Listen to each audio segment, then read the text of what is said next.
Quelle est la condition fondamentale pour connaître à nouveau l'amour lorsqu'on n'y croit plus? Parce qu'on a été blessé dans une relation antérieure dans laquelle on s'était complètement investi et dans laquelle on était sûr de vivre des choses extraordinaires parce qu'on aimait et parce qu'on se croyait aimé. Alors, la désillusion arrive et là, on se dit, je ne crois plus en l'amour. Mais quelle est la condition fondamentale pour de nouveau connaître vraiment l'amour? Bonjour les amis, je suis Yannick TM, je vous souhaite la bienvenue sur ma chaîne. Nous sommes sur Pépites et Graines de Conscience. Si c'est la première fois que vous arrivez ici, ou alors, si vous n'êtes pas encore abonné à cette chaîne, il est temps de le faire. Boum, juste ici, vous vous abonnez et ensuite on continue. Souvent lorsque l'on a connu une déception, surtout lorsque l'on y croyait à fond, lorsqu'on s'est donné pleinement dans une relation et que l'on connaît une désillusion, on est frustré, on est froissé. On ne croit plus en le fait que l'amour soit vraiment aussi quelque chose d'aussi agréable que ce que l'on pense ou que l'amour puisse apporter autant que ce que l'on s'imaginait. On se dit que quand on regarde autour de soi, les relations ne sont pas sérieuses. Parfois, on va se dire, ouais, toutes les relations se terminent comme ça. Soit les personnes ne sont pas sérieuses ou soit elles vont faire souffrir leur partenaire. Et moi, je ne veux pas connaître ça du coup. Je préfère fermer les portes. Je n'y crois plus. Je ne veux plus me retrouver en train de souffrir comme ça parce que j'ai donné mon cœur à un homme ou parce que j'ai donné mon cœur à une femme et qu'elle a piétiner ce cœur-là. Il y a une chose absolument capitale que vous devez savoir si vous voulez à nouveau connaître l'amour. C'est tout simplement que vous devez, il ne s'agit pas de le faire forcément tout de suite, mais il est important de comprendre que vous ne pouvez pas connaître vraiment l'amour si vous ne pardonnez pas. Pardonner, c'est quoi? Attendez, avant que vous vous énerviez, on va parler globalement de ce que c'est que le pardon. Quand une personne vous a fait quelque chose dans une relation passée et que vous avez toujours de la rancœur, quand chaque fois que vous y pensez, vous détestez la personne, chaque fois que vous y pensez, vous êtes complètement énervé, chaque fois que vous y pensez, vous vous rendez compte que vous avez été complètement un idiot ou une idiote et que vous n'auriez pas dû vous laisser avoir, chaque fois que vous y pensez, vous avez l'impression que la personne vous a roulé dans la farine, a abusé complètement de vous et vous êtes en colère.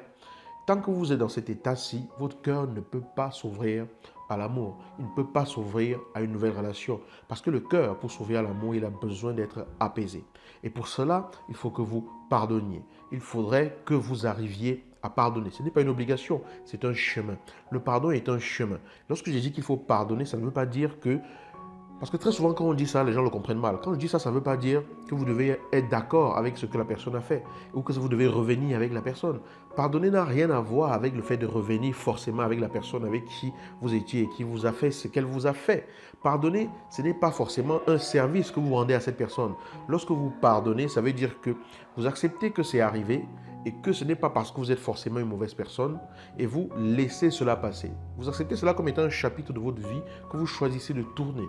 Vous considérez que c'est un chapitre de votre vie que vous choisissez de tourner sans forcément vouloir déchirer la page et la jeter parce que ça fait partie de votre parcours. Ça vous a fait mûrir. Le pardon vous libère d'abord vous. Il laisse de la place dans votre cœur pour qu'autre chose puisse entrer.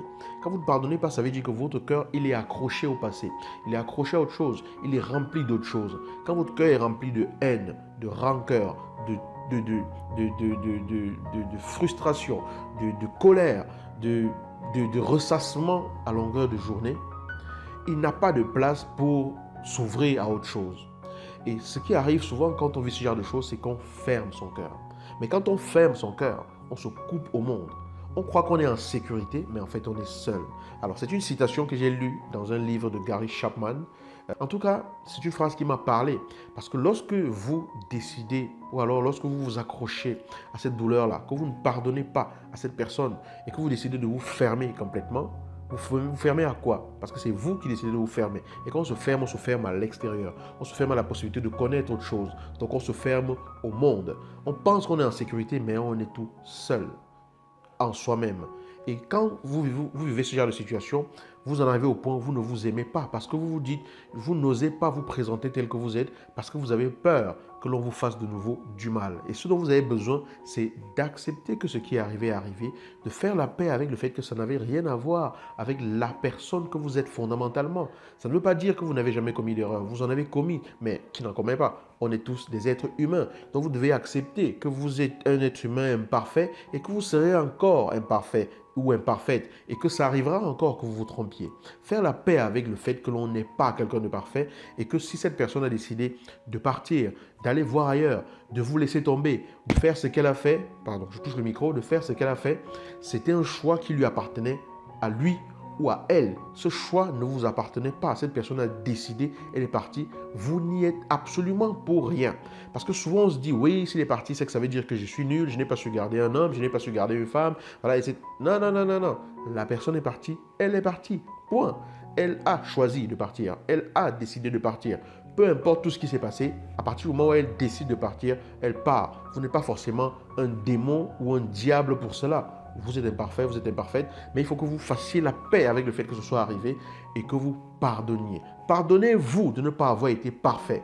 Pardonnez-vous de ne pas avoir été 100% top, l'être humain sans tâche qui fait toujours tout comme il faut, dit toujours les mots qu'il faut, toujours les gestes qu'il faut. Pardonnez-vous cela. Pardonnez à cette personne d'avoir également été imparfaite. Et le fait de pardonner, ça ne veut pas dire qu'elle doit forcément revenir dans votre vie. Ça veut simplement dire, j'accepte que cette personne n'est pas parfaite et j'apprends de cela. Ça va me permettre de faire mieux dans d'autres relations. Mais tant que je ferme mon cœur, je ne pourrai pas connaître le vrai amour. Tant que je ferme mon cœur, je me coupe de la possibilité de connaître l'amour. Parce que le siège de l'amour, c'est le cœur. Et si je ferme mon cœur, l'amour n'y entrera pas. Donc le premier pas lorsqu'on a été blessé, c'est de pardonner, de pardonner à l'autre et de faire la paix avec le fait qu'on est un être humain et que ce genre de choses est arrivé, mais que ça ne change rien au progrès que l'on peut faire dans la vie. Je sais que ce n'est pas évident. Quand vous êtes blessé, vous ne pensez pas forcément au pardon dans l'immédiat. Vous passez dans une phase où vous allez passer plein de choses en revue dans votre tête et tout, mais c'est important que vous compreniez que le pardon, c'est une puissance qui libère vous.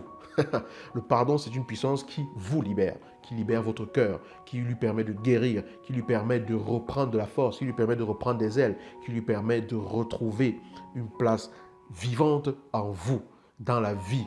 Et ainsi, vous pouvez contribuer autour de vous en étant tout simplement une personne beaucoup plus joyeuse, beaucoup plus présente, une personne tout simplement aimante parce que vous avez construit la personne que vous êtes en vous aimant tel que vous êtes. Et à partir du moment où vous apprenez à vous aimer tel que vous êtes, parce que vous avez accepté vos imperfections, vous avez accepté que vous n'êtes pas parfait, vous avez accepté ce qui arrive dans votre vie, vous ne perdez pas votre estime à cause de cela, mais parce que vous faites toujours de votre mieux pour aller de l'avant, vous rayonnez autre chose, vous dégagez autre chose, vous pulsez autre chose dans votre vie.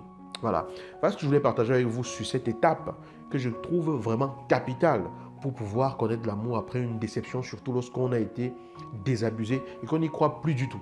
Ça prendra le temps que ça prendra. Il n'y a pas d'empressement. Vous n'avez pas à vous bousculer ou quoi que ce soit. Ça prend du temps que ça prend, mais le fait de le savoir, d'avoir inconsciemment cela à l'esprit et de savoir que c'est un chemin pour moi d'abord et non pour l'autre, que quand je pardonne à l'autre, ce n'est pas à lui que je fais du bien, mais c'est à moi que je fais du bien d'abord, ça va faire son chemin.